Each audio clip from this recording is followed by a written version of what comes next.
Mr. Richard Ngatia, let me firstly acknowledge the presence of the Excellencies, respectively the Presidents of Kenya, Dr. William Ruto, and our President, our very own President, President Cyril Matamela Ramaphosa.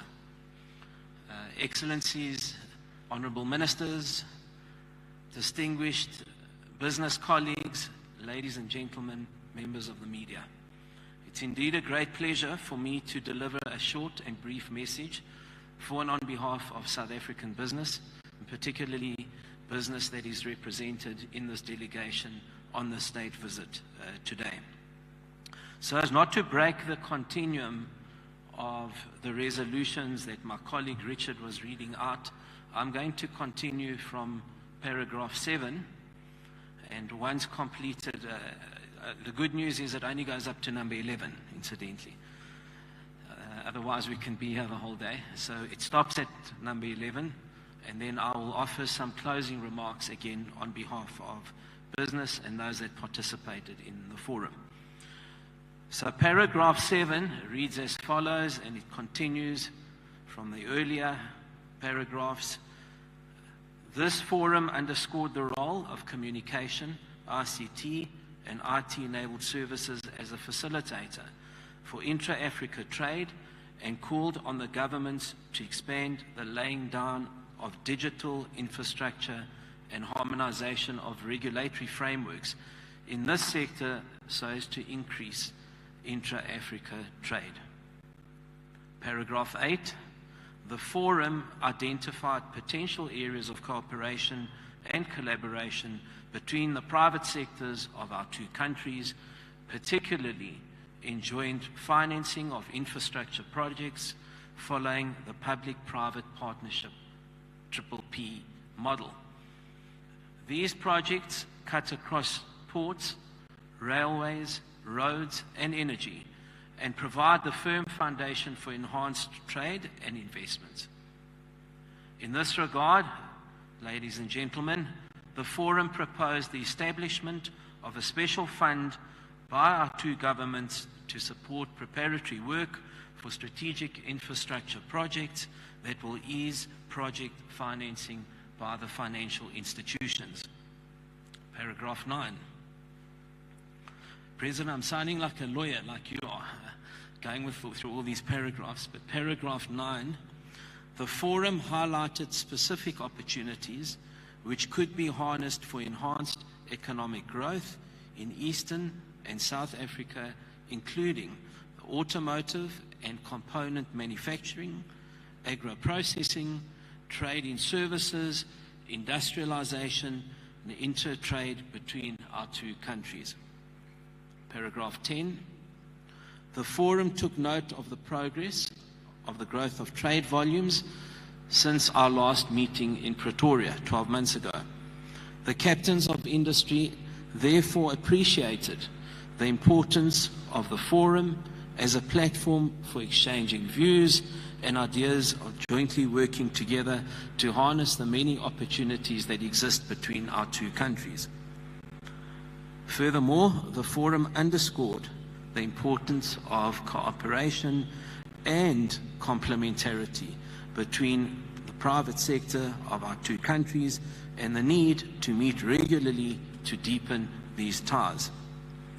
Paragraph 11, which is the final para, the forum recognized the importance of agriculture and value addition in the two economies and the whole continent, and called on financial institutions to increase their lending to these sectors.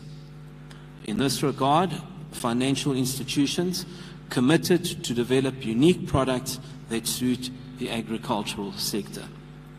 That completes the resolutions and the conclusions from the forum earlier today. I'm going to just very briefly offer some closing remarks, as I said, on behalf of South African business and all of those of my colleagues who were present in the forum.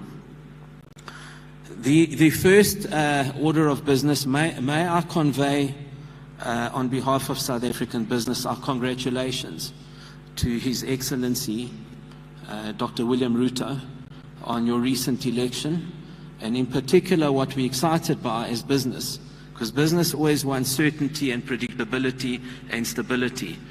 We wish to commend you and your government for the transition that took place from the previous to the current administration. These are all very positive investment signals for us. May I also add that a key thematic during the forum, and this was punctuated throughout the entirety of the forum, is the lessons learned from COVID. Africa found itself at the back end of the queue on many and most occasions, and we recognize as business the role that we need to play to establish value chains, supply chains, manufacturing capabilities and capacities, expertise and skills on the continent. We can never ever afford ever again to be on the back foot the way we were, particularly in healthcare. So drawing from that lesson, the biggest lesson communicated during the forum was the need to view Africa as 1.3 billion people. And in fact, in a mere 20 years' time, 1 out of every 6 citizens on this planet will be an African. We need to aggregate our markets. We need to look at pooled procurement opportunities. And our simple call to our governments here today is we need to accelerate local procurement and aggregated procurement on a pooled basis for the continent across multiple sectors. That's a clarion call we'd like to put out to the 2 presidents and heads of government. Lastly, before I take my seat, we're very conscious of some of the more operational matters which we discussed at length. These are all operational matters, of course, that will move the needle in business. My colleague Richard has alluded to some of these, and I'd like to just very quickly invite the Group Chief Executive Officer of Transnet in a minute or so, just to highlight some of the supply chain and more operational issues that will move the needle. We listened very carefully to 50 days to get avocados to South Africa, and Portia's got all the answers for you now. Thanks, Portia.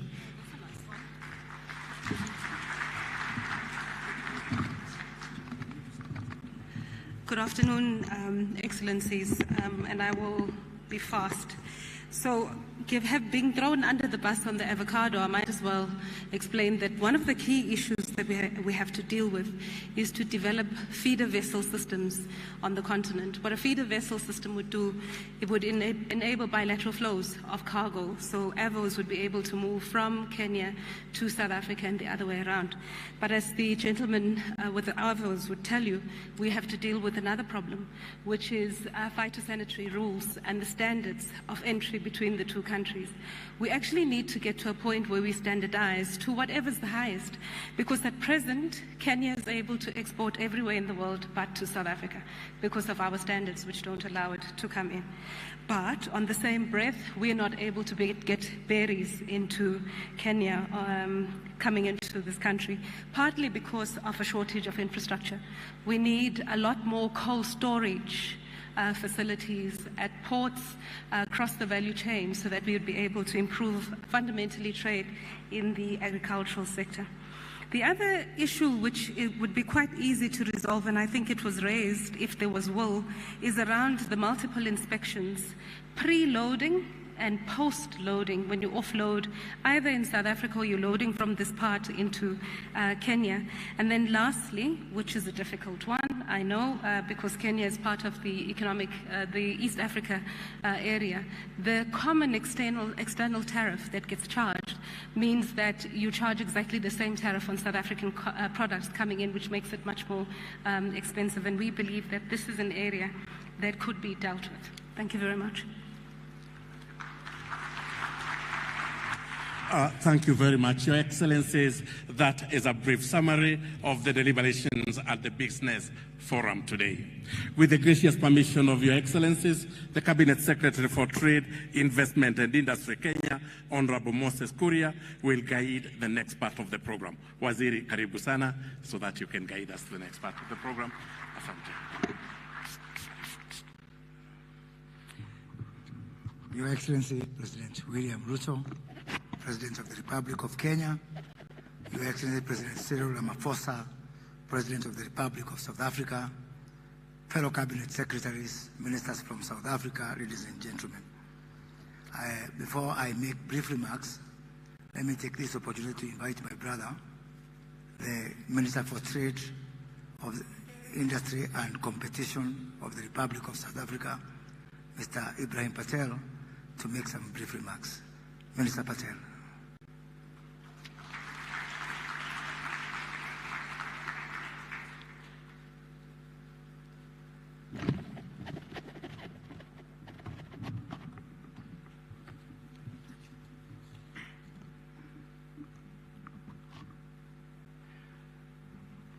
His Excellency William Ruto, President of the Republic of Kenya, His Excellency Matamela Cyril Ramaphosa, President of the Republic of South Africa, members of the Kenyan and South African Cabinet, ambassadors, business executives and captains of industry representing both countries, distinguished ladies and gentlemen, Ujambo, Sanibonani, good afternoon.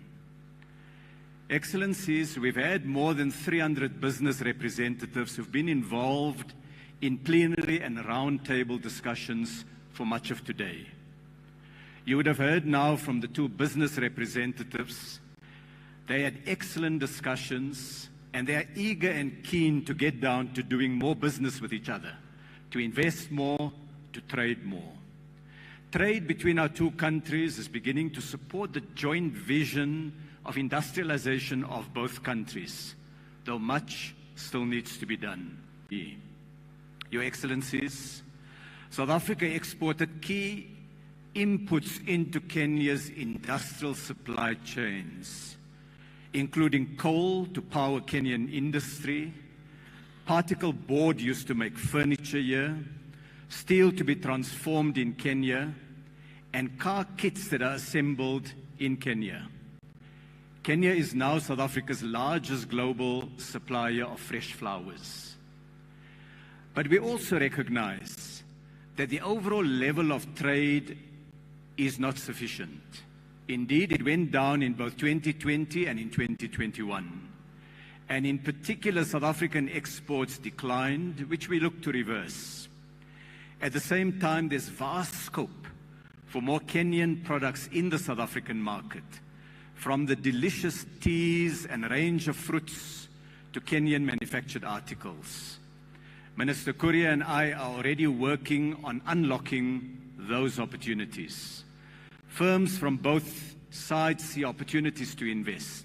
There's a Kenyan investor in South Africa in a large nut plantation in macadamia nuts. PG Bison has invested in Kenya manufacturing for furniture, and Distel in beverage manufacturing. Standard Bank and MTN are investing in Kenyan infrastructure. All of this is about growth, about jobs, about trade. Trade, Your Excellencies, have been in the blood of our people for many centuries. Communities in present-day Kenya and South Africa were part of the great network of trade routes that stretch along the Swahili coast. The great trading centers of Mombasa, of Lamu, of Malindi and Gede. And this community connected with the Southern African kingdom of Mapungubwe. These trading cities also traded with the rest of the world, with China, with Europe, with the Middle East. And they connected parts of the African continent, facilitating the flow of goods among Africans in gold and salt, in beads and carvings, in ivory and gum, in metalworks and textiles. Colonialism interrupted and deeply damaged the indigenous development of African trade and caused harm to our societies that has lasted for centuries. Today, Africa has the opportunity to decisively turn the corner, and that's what the state visit is about. His Excellency President Ramaphosa, His Excellency President Ruto, leading the way to reverse the legacy of the past. And so today we have this opportunity to hear from the two excellencies on their vision, and as members of the respective cabinets, we've already been put to task to step up the work that we do in order to address all the challenges that have come out in the business forum, in the bilateral trade talks. And I want to end by saying that President Ramaphosa has given us a job to prioritize economic relationships with Kenya.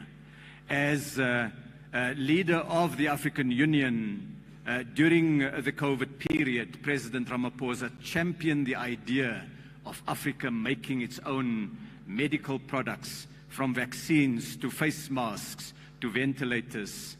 As during the meetings of the G20 heads of state, he has put African development at the center of his advocacy and efforts. And next year, South Africa will chair BRICS, bringing together China, India, South Africa, Brazil, and Russia. And President Ramaphosa has set out an ambitious agenda focused on a partnership between BRICS and Africa. And that therefore means this state visit and the business forum that we've had here are really significant building blocks to giving effect to that vision. Thank you very much.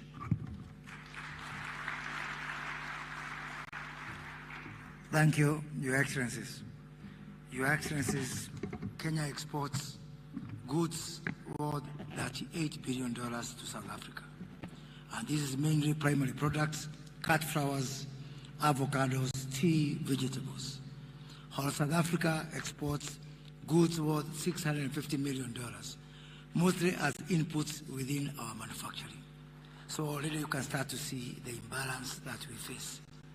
And this imbalance is also excavated by the fact that our exporters to South Africa are largely small to medium enterprises, while South African exporters are more established companies, mostly large companies. Whereas we are concerned about this imbalance, it is only part of the story.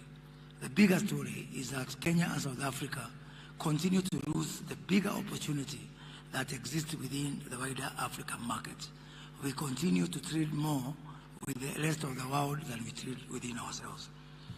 Kenya and South Africa are not in any regional common tariff regime. So the low volume is not by accident. There's a reason to it. Any efforts for a bilateral solution, when we try to have a bilateral solution within each other, is frustrated by non-African countries invoking the most favored nation status. We are actually joined together more by music than by trade because of Kenyans' love for Kwaito music. Intra-Africa trade starts at 19% as composed to 70% intra-EU trade. Yet, we have a low-hanging fruit in the Africa Continental Free Trade Area with a population of 1.2 billion people and $1.4 trillion GDP.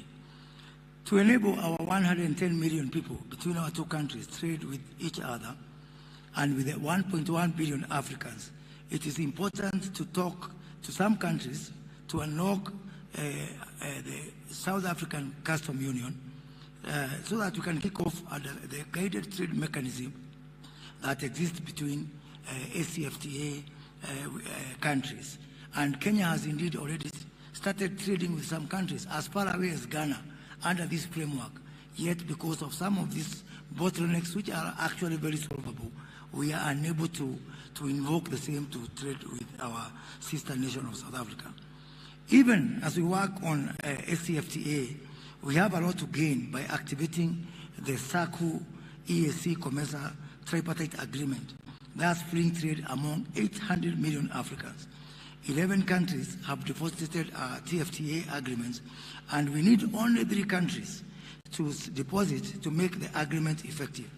Kenya and South Africa need and are going to work together to get the 3 countries out of the remaining countries that includes Tanzania, South Sudan, the DRC, Ethiopia, Eritrea, the Sudan, Libya, Tunisia, Lesotho, Mozambique, Seychelles, Comoros, Malawi, and Madagascar. Only of those three countries can unlock trade between 800 million people. And only one country within SACU, which I will not name in this distinguished gathering, but I have shared with our two excellencies, we need to do something so that indeed we start to trade one among 800 million people, and secondly among the 1.2 billion people within the African continent. As we work under the prevailing conditions, Kenya and South Africa will not sit back. Do nothing is not an option.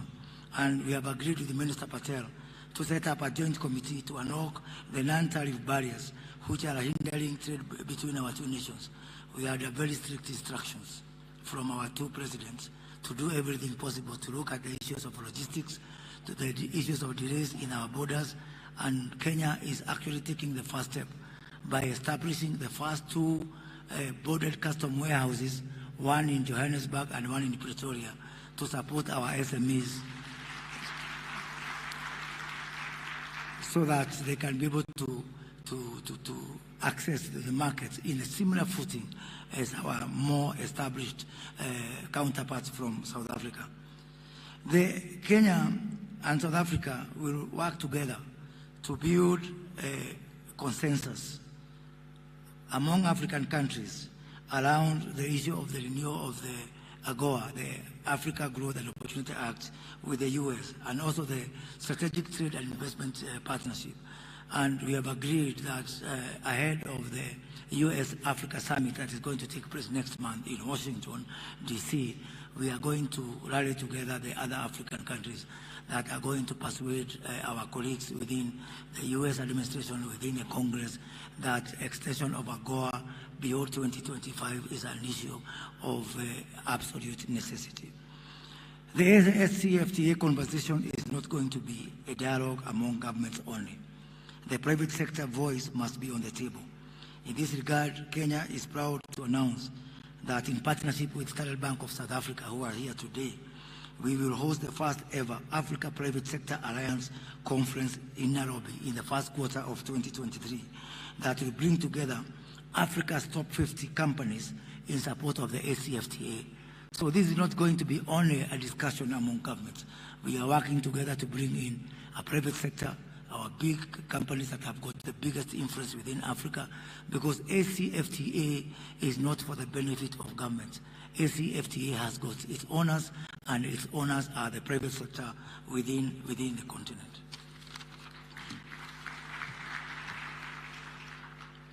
Your Excellencies, I'm a very proud person, and I'm a very happy person today.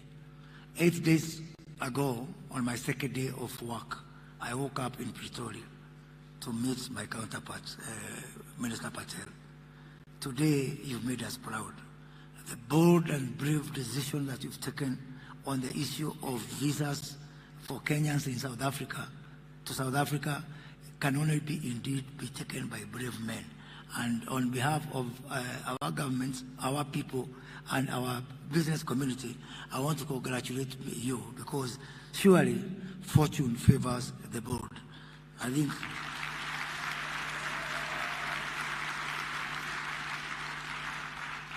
so we can say now, without fear of contradiction, that everyone who is in this room today can travel to South Africa on an ordinary passport without a visa, just as those who came to join us from South Africa came without a requirement for a visa. So thank you, Your Excellency, because you've made us equal and proud, and we are going to walk this journey together to actually be the leaders in the rest of the continent. Coupled with trade, we are now determined more than ever before to deepen our investment partnership by our two nations.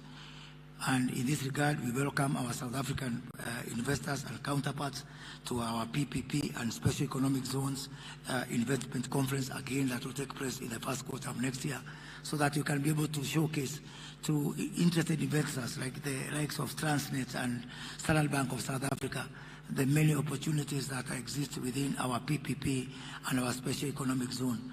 To drive forward this economy going forward, Kenya has taken a deliberate decision that will partner with the private sector to free up the many opportunities that do exist. The role of financial services and telecoms in fostering the free trade area in Africa is pivotal, and Kenya welcomes South Africa financial institutions to set base in our Nairobi International Financial Center that will kick off shortly, and further welcome you to join our telcos in the setup of our joint smartphone project, which is undertaken by Kenya Telcos. And we have extended this invitation to South African telcos like MTN and Vodacom, so that we can continue mobile integration so that these are very important elements of fueling trade. And as we do so, we must also look at the issue of interoperability of our mobile money, because Kenya is a market leader using our M-Pesa. I look forward to going to South Africa and on an MTN, on a Vodacom network, being able to access money from my M-Pesa balance as a way of fueling African trade. Your Excellencies, the future of our continent lies in free flow of trade and investment. Kenya and South Africa have a cardinal role to play in this regard. We are the firstborns of free trade in Africa, and that comes with extra responsibility. We are equal to the task, and we are committed to this. Thank you very much, ladies and gentlemen. And now it is my distinguished pleasure to ask that we may be abstaining as I welcome the President of the Republic of Kenya, His Excellency William Ruto, to make his remarks and invite his guest, President Cyril Ramaphosa. Thank you very much.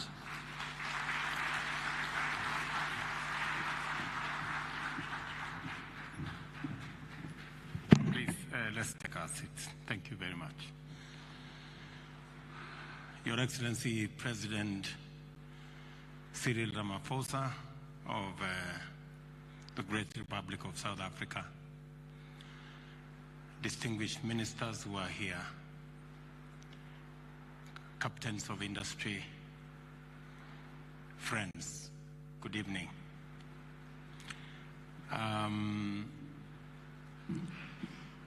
First, let me take this opportunity on behalf of the government and the people of Kenya to welcome our friends, the business community from South Africa to Kenya, and to let you know that while you are in Kenya, count yourselves to be home away from home. You are most welcome to Kenya. This morning, I had extensive discussions with my elder brother, President Ramaphosa, and his team, and I want to thank His Excellency the President for delivering the good news to the business community and to the people of our two countries, making it possible for us to be able to travel, to be able to visit, to be able to do business, and to be able to work together in an environment that has little hurdles and that we have to jump little hoops to be able to get to the other side. Thank you very much, Mr. President. On behalf of the people and government of Kenya, we appreciate your gesture, your leadership, and your personal intervention in making sure that our officials are aligned so that we can work together. I just have two things to say to remind us. And I speak to the South African business delegation the way I do to our Kenyan business people. We are living in a continent that we have 1.2 billion people, with a GDP of $2.7 trillion. We have the youngest population in the globe. This is a continent of great possibilities and opportunities.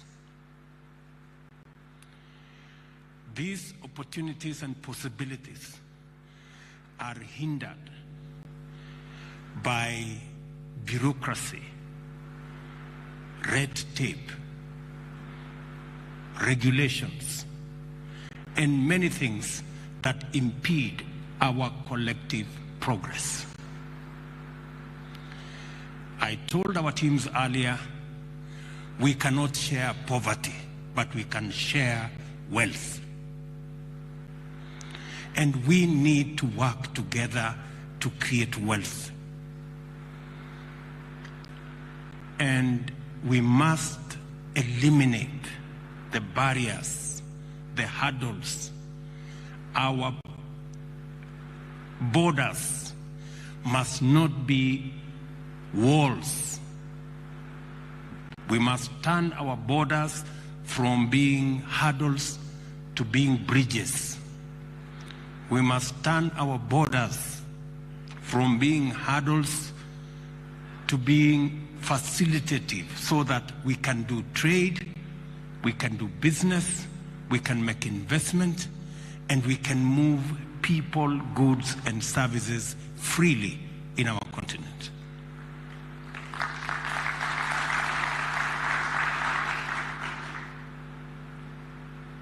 Kenya and South Africa are struggling to export to Europe and all manner of places. And yet, there exists market and opportunity in Kenya and South Africa. Something must be wrong with us, honestly. We cannot continue this. Europe, you've heard, is trading at 70% of trade, intra-European trade. Africa is at 19%. What a shame. And we still want to have a conversation about, oh, you know, we have this regulation, and you know, we have this other regulation, and you have to wait. I mean, surely, good people. Sometimes, even when we want to make decisions at the policy level, the business people are the ones holding us back. Or, you know, that guy is going to take over my market, and the other guy is going to take over my market. Please, let us have one big market. Forget about your small market. Let us work together. Instead of selling to a few people in Kenya or selling to a few people in South Africa, let us sell to the many people in Africa by tearing down the borders that limit our opportunity to work together.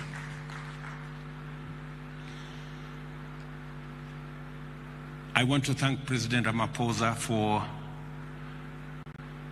working with my team and myself to eliminate some of the barriers that we have. Our ministers have instructions that South Africa and Kenya are in one neighborhood, and South Africa and Kenya hold the potential of unleashing the opportunities in our continent by working together.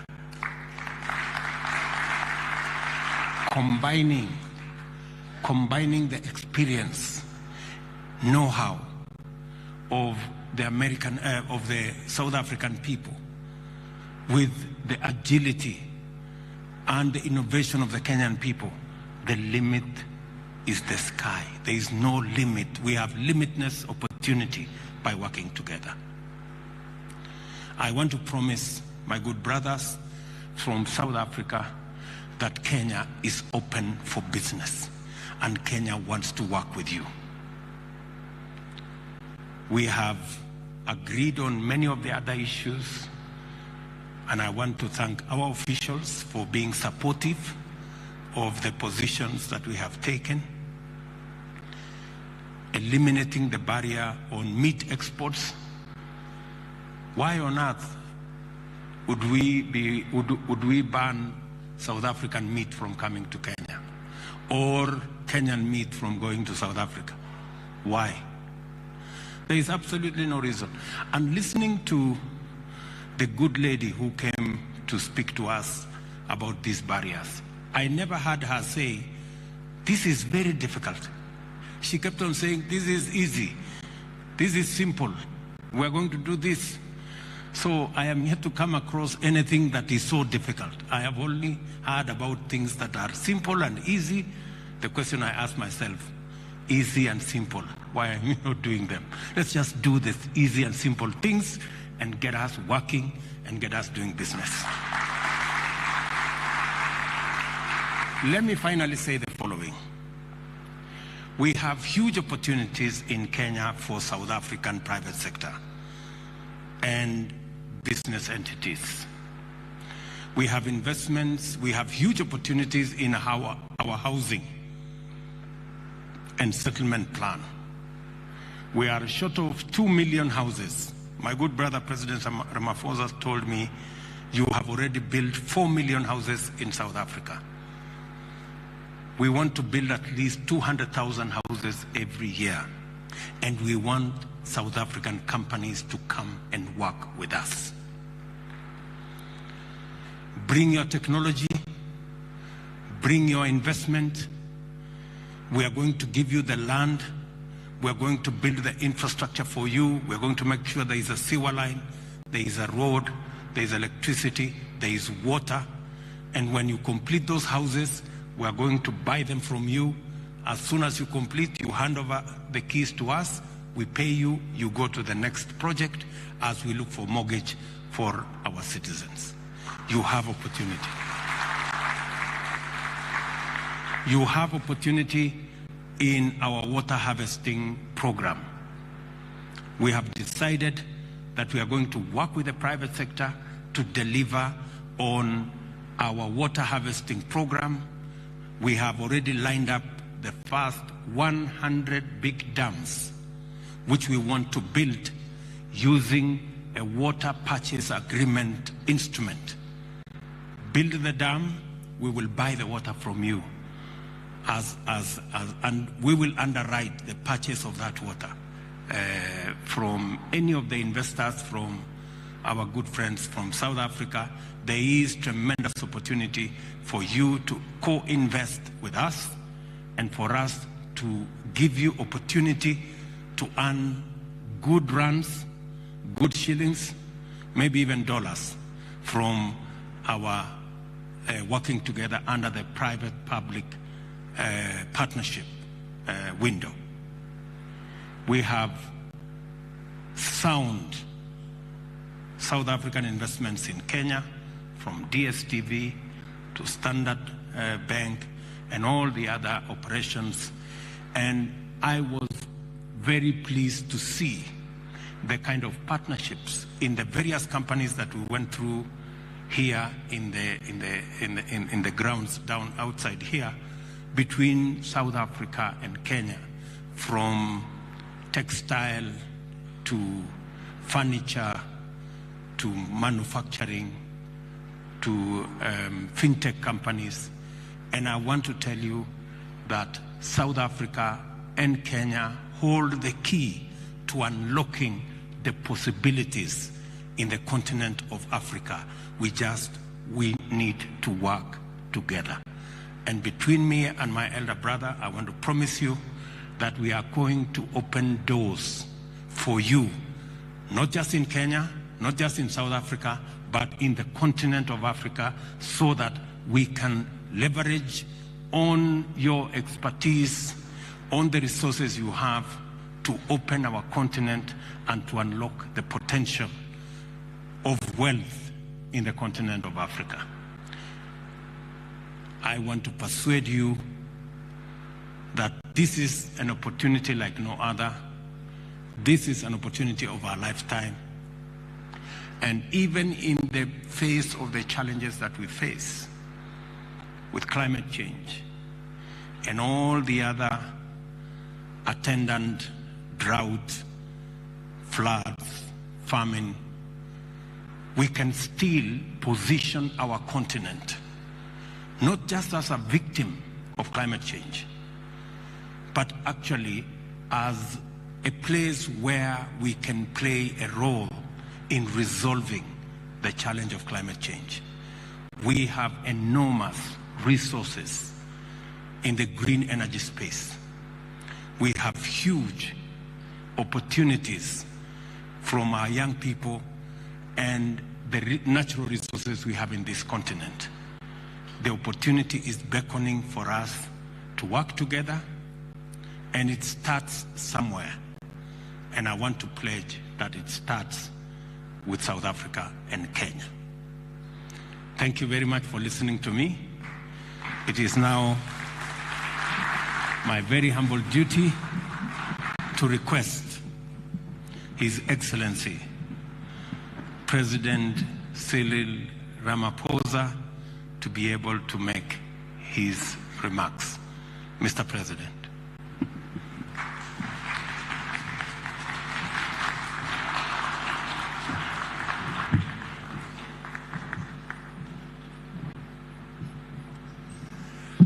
Thank you. Let's be seated, please.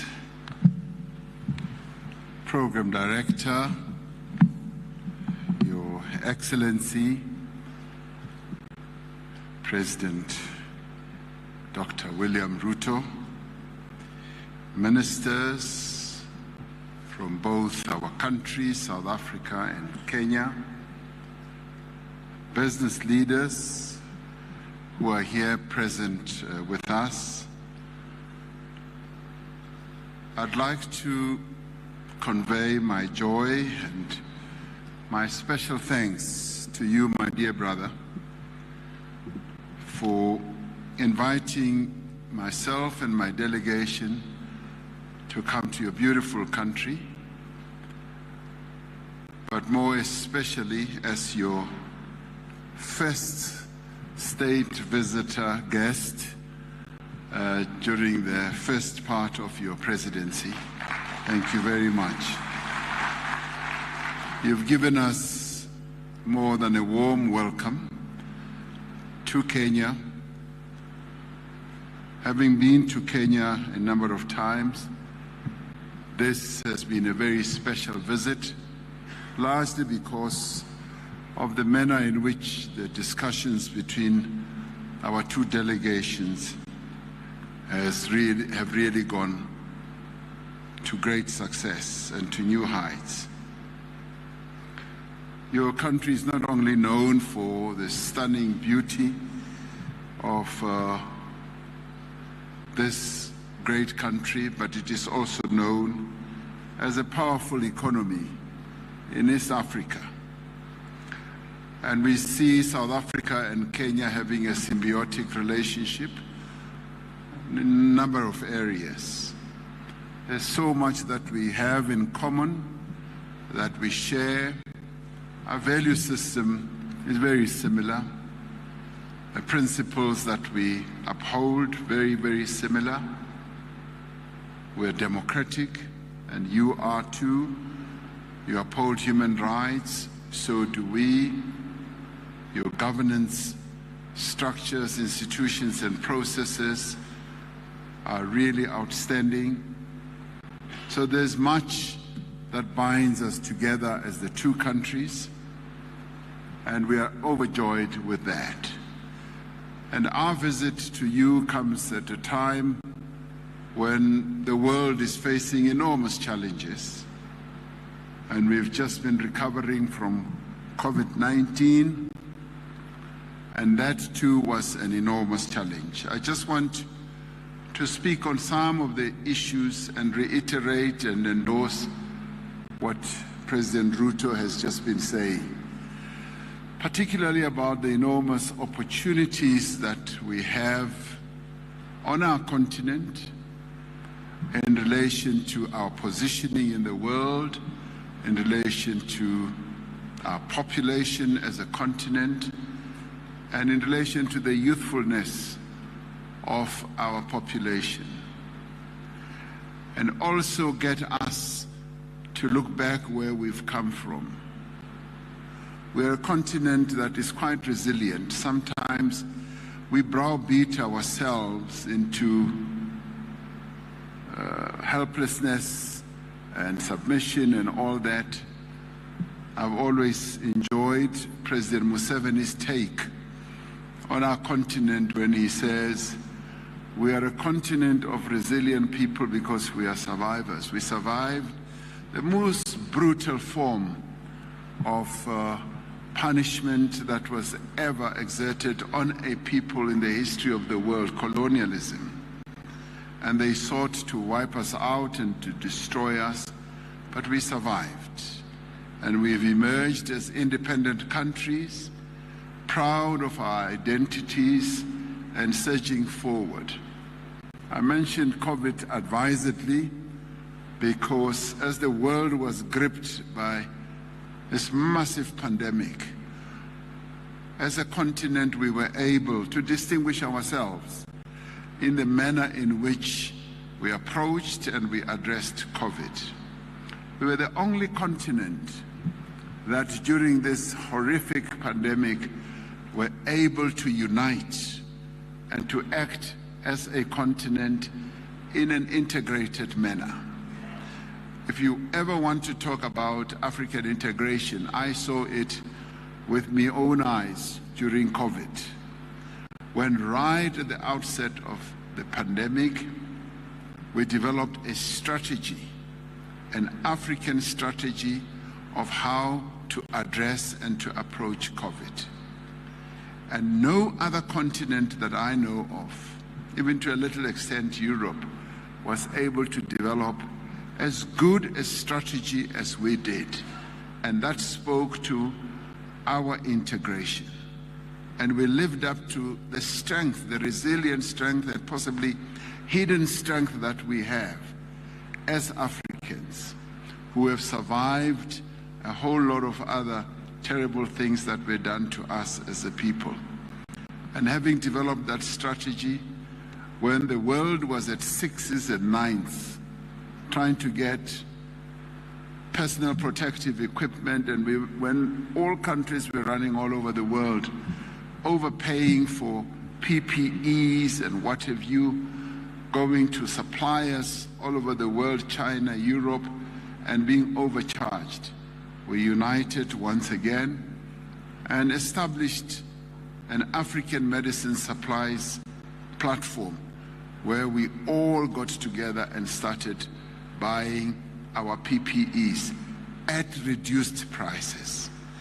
That too was phenomenal, and we did it because we became integrated and united. Whilst that was going ahead, the era of vaccines came to the fore, and once again we united and put together a vaccine acquisition entity. No other continent put up a vaccine acquisition entity like we did, and we were able to procure and amass vaccines in the most effective manner. And that to me showed us that working together, precisely the point that President Ruto was making, we are able to achieve enormous feats and demonstrate to the world. And in fact, the world was quite surprised at the manner in which Africa was able to unite and address a pandemic like this. So if we work together, we're able to achieve much more than what we imagine. President Ruto speaks about climate change, where now our countries are being ravaged by climate change, droughts, floods, fires, pests, you name it. And it is this that, as President Ruto is saying, that we need to unite and work together and address even climate change. And out of it all, we should be able to see new opportunities, as President Ruto was saying, new industries, new sectors, and make sure that we enter those new sectors and excel in the most outstanding manner.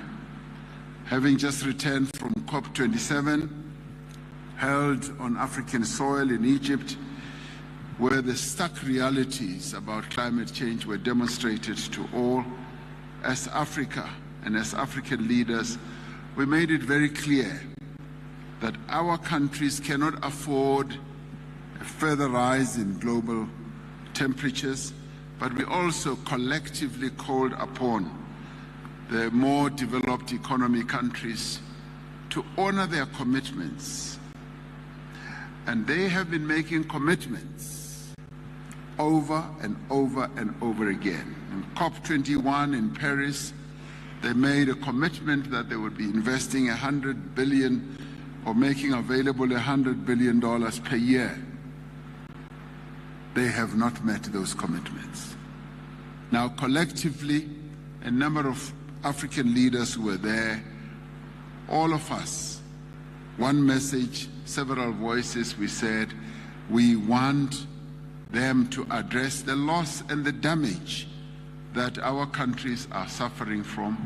And once again, Africa is showing a great deal of integration of thought, effort, and articulation by saying to the world, we want you to address loss and damage.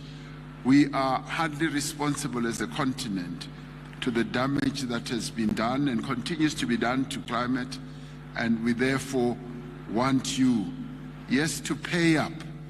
It is about time that the money is brought to Africa to enable us to address the damage they have caused to our climate.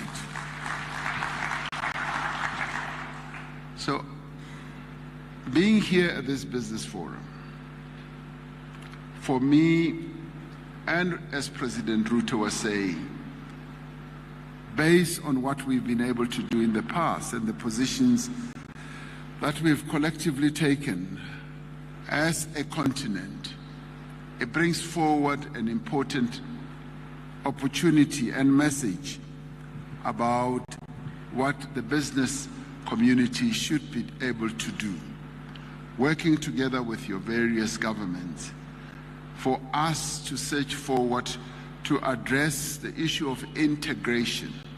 It is about time that indeed Africa is more integrated. When we look, as President Ruto correctly said, when we look at other continents, especially Europe, their intertrade is up to 70%, and ours is a paltry less than 20%. And when you go into the markets that we have, as you go into our markets and when you pick up goods, I often begin looking where these goods are made. And I get appalled when I realize that goods that we could have made ourselves on the continent are imported from other environments in the world. And this is what we now need to live up to and address the issues that hold us back. What is it that holds us back? And here I speak to us as business and also as government. What's holding us back seems to be fear. Fear of the unknown, where we almost fear our own shadows and are worried about surging forward, confronting those shadows. Today, we were able to announce, for instance, that there should be visa-free travel between South Africa and Kenya, by Kenyans going to South Africa, that you no longer need to have a visa. Now, I'm able to say, what has always held us back, I was saying to President Ruto, is a fear. We possibly, as well, South Africans, we were afraid that by opening up the doors of South Africa to Kenyans, we are afraid that in will come all those undesirable elements that just want to transgress our immigration laws and so forth. And today we were able to say, let's ditch the fear. Let's open up South Africa to Kenyans to come to South Africa so that you can come and do what? And trade with us. You can come and do business. You can come and be tourists. Yes, you can come and learn. Many young people who want to come to our learning institutions. Many people who want to come, yes, to our hospitals. There are many people who do want to come and visit their friends and relatives. And today, that's precisely what we've done. Got rid of that fear and to enable us to triumph over fear. And of course, we've reached a very good agreement with Kenya that we are going to monitor this process. We are going to be hands-on, and it's not going to be a loophole that we have opened for those who want to transgress immigration regulations and who want to come to slip into South Africa without proper papers and so forth. And Kenya has been bold enough, getting rid of its own fear. It's been bold enough to say that there will be a return policy. Those who have gone to South Africa wrongly will be returned back to Kenya. And that is very positive, and we welcome that. So the reciprocal nature of our dealings have been powerful. But I must say, President Ruto is action-oriented. There were two of us sitting together, and he looked me straight in the eye, and he said, President, this has to be addressed between the two of us. Let us take the leap. And he is very good at he looks very fit, and I think maybe, I don't know whether he was a boxer or whatever, and was able to twist my arm. And with that, we were able to agree that this is the new dispensation that we are introducing. It's courageous, it's bold, and it is aimed at improving the relationship between Kenya and South Africa and build that strong foundation. But more than that, it also builds trust, not only between the two of us as leaders, but also builds trust between the two nations, that we are two peoples on our beloved continent who can trust each other to do the right things, and who can trust each other to trade with each other at a diplomatic level, at a political level. There is a great deal of trust that we can rely on. The other thing that holds us back is bureaucracy and a regulatory environment, which President has already spoken to. And we already identified a number of things that we can do to unlock the way we deal with each other and unlock unnecessary bureaucracy, red tape, and unnecessary regulatory strictures. And my sister, CEO of Transnet, was articulating that very clearly, that sometimes we have these phytosanitary rules that only apply one way and so forth, and we do need to have great standards that we can all apply to or conform with. The important thing, though, that was clearly demonstrated today, we've got a really good team of ministers and officials who have demonstrated that they are willing to do what is necessary. And a Minister or Secretary of Trade here in Kenya, on his very second day in the job, immediately came to sleep in South Africa to begin the process of unlocking some of the constraints and the strictures, and sit down with Minister Patel, and they've made enormous progress just in a short space of time. So I really applaud them, and the same applies to our other ministers. So we've got ministers on both sides who are determined to improve the relationship between South Africa and Kenya, so that we are able to capture the opportunities that lie ahead. And that behoves well for the future relationship between us as we open channels for you all as business people. Now, I'm particularly pleased that there are so many of you who have come here from both South Africa and here, and we hope that you will be able to move from the contacts that you're making to contract, because the opportunities are many. They are even unimaginable. And all we want to do is to open those opportunities, because our continent is hungry. It has a great appetite for industrialization, and it has a great appetite for new investment in factories, in logistics systems, and I'm very pleased to hear that Kenya is going to set up warehouses in South Africa for Kenyan goods that must come into South Africa. We welcome that and we are open to that. Before coming into this meeting hall, President Ruto was ushering me through the various stalls that were here, and he's a very good salesman.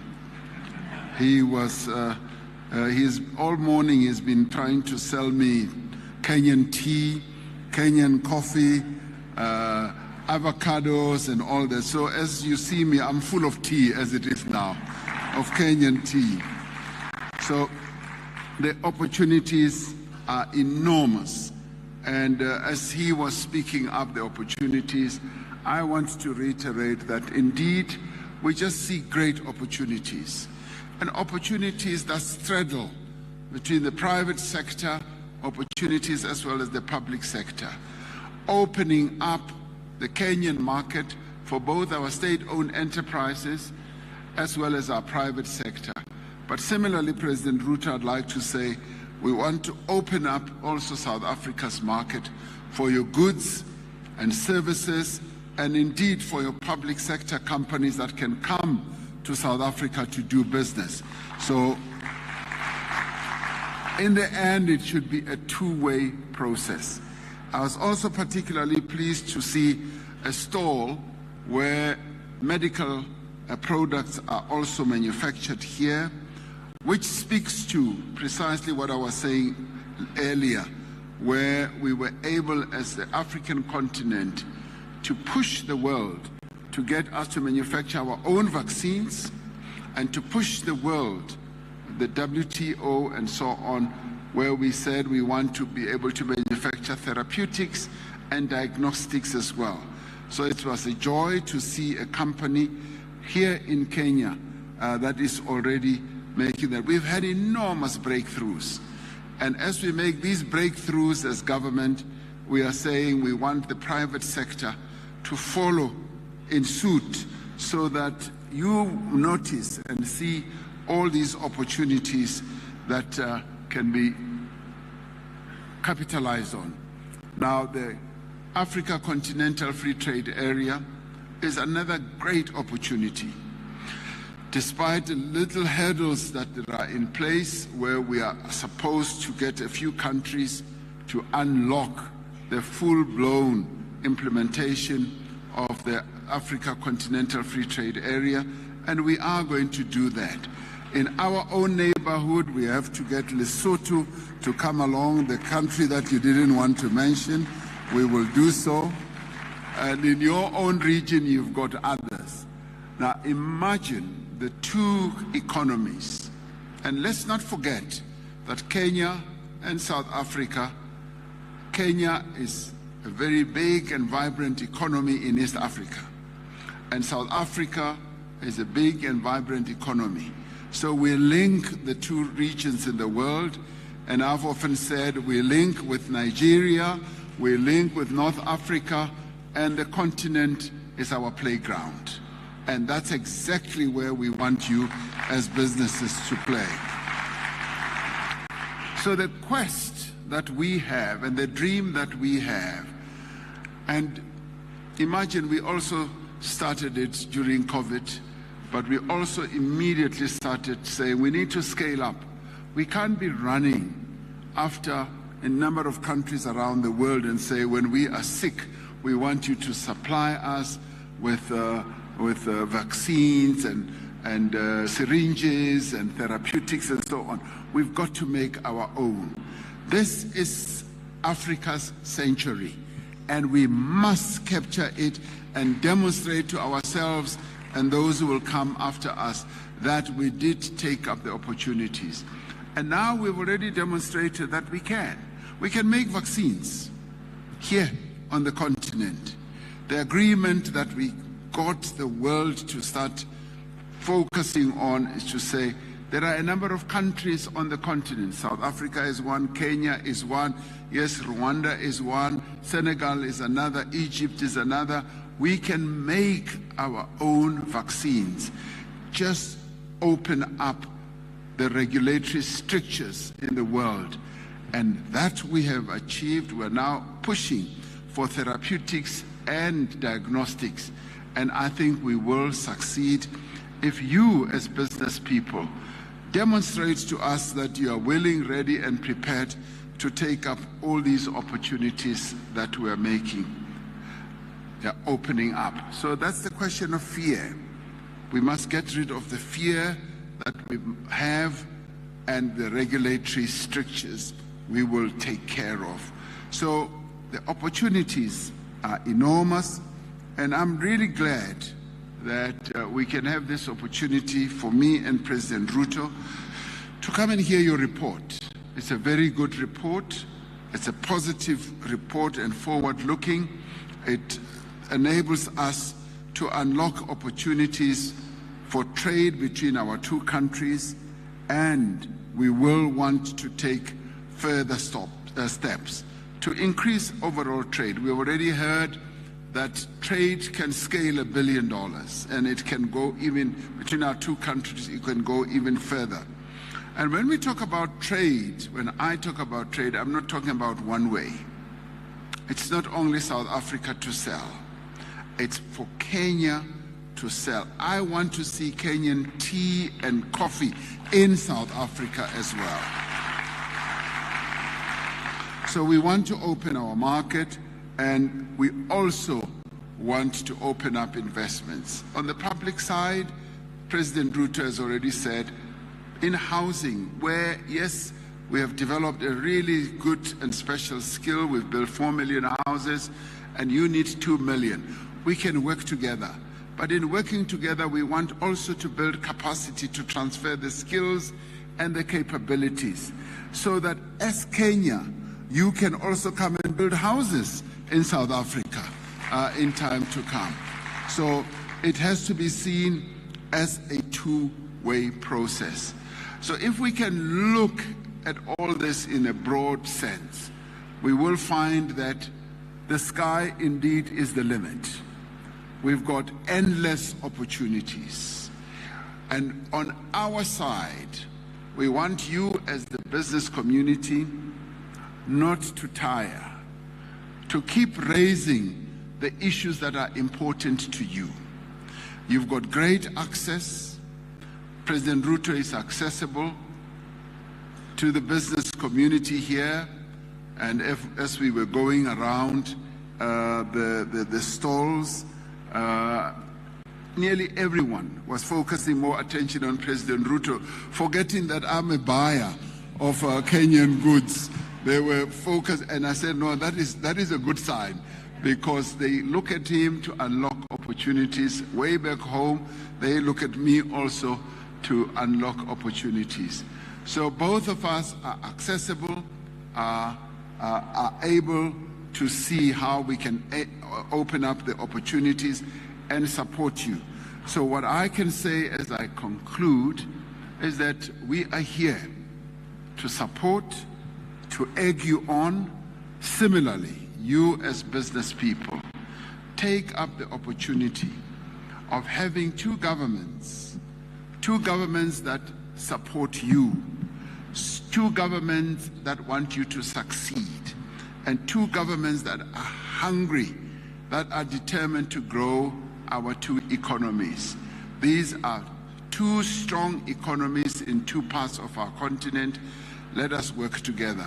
And that is what has brought me and my delegation here. And I'd like to thank you for being here and also for reporting to us as well as you have. Thank you very much.